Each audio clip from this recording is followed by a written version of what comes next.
Assalamualaikum warahmatullahi wabarakatuh. Kami dari Komisi 7 akan membahas tentang kasus fraud pada PT Asuransi Jiwasraya. Sebelumnya, izinkan kami memperkenalkan diri kami. Perkenalkan, nama saya Jian Lukas. Perkenalkan, nama saya Jian Amira.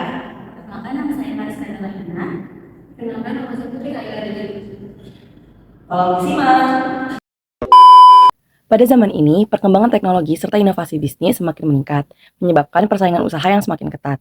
Dalam hal ini, perusahaan memiliki strategi masing-masing dalam meningkatkan reputasi serta kinerja perusahaan demi memenuhi ekspektasi dan kebutuhan dari konsumen. Namun, tidak semua hal yang dilakukan berupa tindakan yang positif, salah satunya merupakan fraud. Kasus fraud di Indonesia terus meningkat dan menimbulkan kerugian yang besar.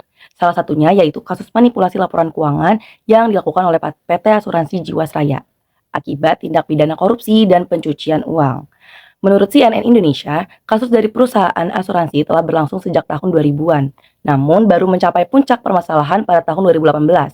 Perusahaan BUMN ini terlibat dalam manipulasi laporan keuangan dan tindak pidana korupsi yang mengakibatkan kerugian negara hingga 16 triliun rupiah. Kasus ini menjadi sorotan publik karena melibatkan jutaan nasabah serta lemahnya pengendalian internal perusahaan. Selanjutnya ada profil singkat perusahaan Jiwasraya. PT Asuransi Jiwasraya adalah salah satu perusahaan milik negara yang bergerak dalam bidang jasa keuangan. Perusahaan ini telah berdiri sejak tanggal 31 Desember 1859 dan menjadi perusahaan asuransi jiwa tertua di Indonesia. Kegiatan utama yang dilakukan oleh perseroan ini bertujuan untuk memberi edukasi terhadap masyarakat dalam hal perencanaan masa depan serta berupaya untuk memenuhi kebutuhan masyarakat berupa asuransi jiwa dan perencanaan keuangan yang kompleks. Jiwasraya memiliki produk unggulan yaitu JS Saving Plan yang ternyata menjadi salah satu pemicu utama terjadinya masalah keuangan dan kecurangan laporan. Kronologi kasus PT Jiwasraya. Kasus Jiwasraya berawal sejak tahun 2006 ketika Kementerian BUMN dan Otoritas Jasa Keuangan dan menemukan defisit ekuitas perusahaan sebesar 3,29 triliun pada tahun 2008. Badan Pemeriksa Keuangan BPK mengeluarkan opini disclaimer karena data cadangan yang disajikan Jiwasraya dianggap tidak dapat diyakini kebenarannya.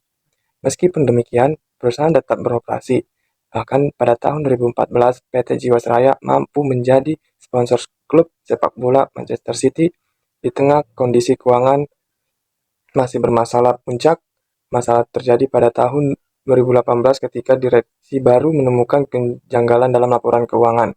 Audit yang dilakukan oleh PricewaterhouseCoopers atau PwC menunjukkan koreksi laba dari 24 triliun menjadi 428 miliar. Kementerian BUMN kemudian melaporkan kasus ini kepada Kejaksaan Agung pada tahun 2019 setelah dilakukan penyidikan mendalam.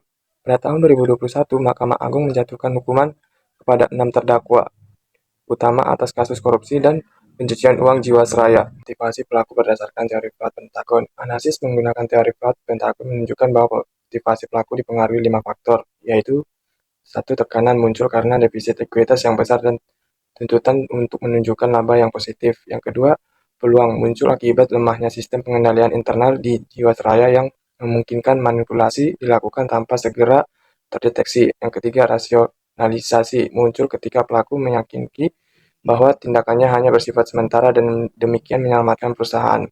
Keempat, kemampuan pelaku merasa memiliki otoritas tinggi dalam perusahaan menjadi faktor penting karena dapat mempengaruhi mengatur kebijakan investasi dan penyajian laporan keuangan. Dan yang terakhir, kelima, arogansi muncul karena kepercayaan diri yang tingkat tingginya dapat melakukan tindakan yang terdeteksi. Materi selanjutnya yaitu identitas para pelaku dan korban serta dampak dari tindakan fraud. Kasus Jiwasraya melibatkan 6 pelaku utama yang merupakan pihak internal dan eksternal perusahaan. Mereka memiliki peran penting dalam pengambilan keputusan investasi serta penyusunan laporan keuangan.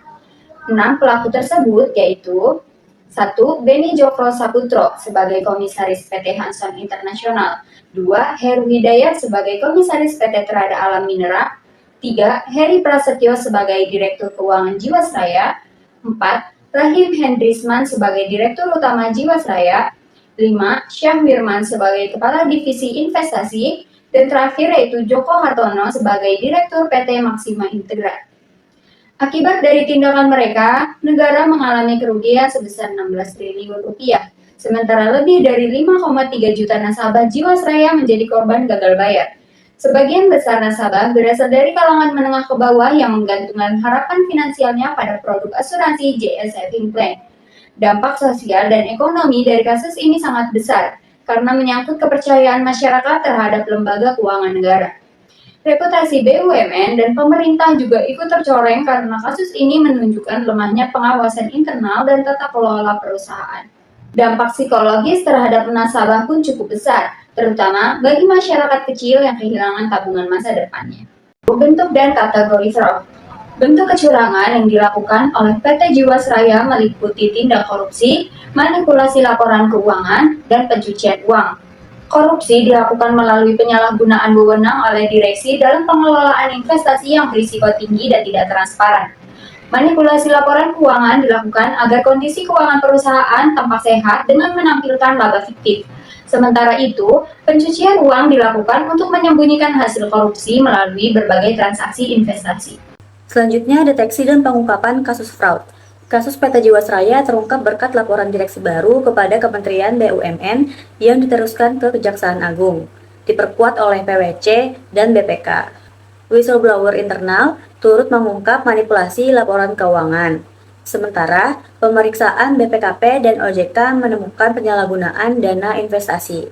Kasus ini menegaskan pentingnya pengawasan independen dan transparansi keuangan perusahaan.